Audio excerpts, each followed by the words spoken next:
Now, for those people who are watching, right, and they're like, all right, we know what you do now. What's maybe the money potential, the income potential that somebody can have doing what it is that you do, and maybe how long will it take? Well, so getting into plastic surgery is a long journey. It's a tremendous sacrifice. It took me about 16 years of schooling. So you go to high school, then you go to college. That's, everybody does. Then you got to go to medical school. That's 4 years. Then you got to get training, which is anywhere about 5 or 6 years after that. Then you get super training. So you end up being in your 30s to 35. So yeah, economically it's rewarding later on in life, but during that time you're struggling the entire time and you're sacrificing time. I would work about 120 hours a week. It was crazy. And all my friends, while they're successful in a lot of the things that they did, I was still back in school, still not really making any kind of money. When you finish, it becomes rewarding, but it's late in life that it happens. Money potential that somebody can have doing what it is that you do.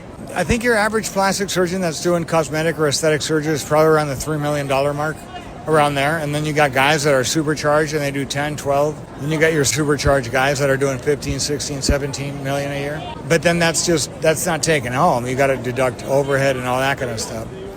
So most guys are anywhere between $1 million to $3 million probably a year. Now, for these same people, right, how would they start? So I think the path that we end up picking, it's more about the passion. It's not really about the money will come if you have passion. So anything you want to do in life, you've got to have that passion, and you're doing it for the right reasons.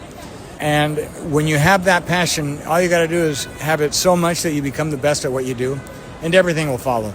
So for me, the focus is not in what you can make, it's in what you can learn, what you can teach. Because my growth came from teaching. So I teach all over the world, written books on it, and I never would have gotten to where I got to without teaching and giving it away. So the focus was never on the money. The focus was on the education, learning as much as I could, and then giving it away so that I could learn even more and become higher. And along the way, you become the expert, you become the go-to guy, and everything starts to flow your way. What would you rather have first? Would you rather have relationships first, or would you rather have money first? Today it's more about the relationships because I'm looking at it more from a different perspective where it's not just about the acquisition of materialistic things, it's more about the relationships that you build in life. So a rich man has tremendous relationships with people around him. That'll bring you more in life than, because money comes and goes. If you had a chance maybe to ask or tell God anything right now, what would you maybe ask or tell God? I would say thank you. I would say thank you for every opportunity. The way I look at life today is every day is the best day of my life. Now look at the beauty in each challenge.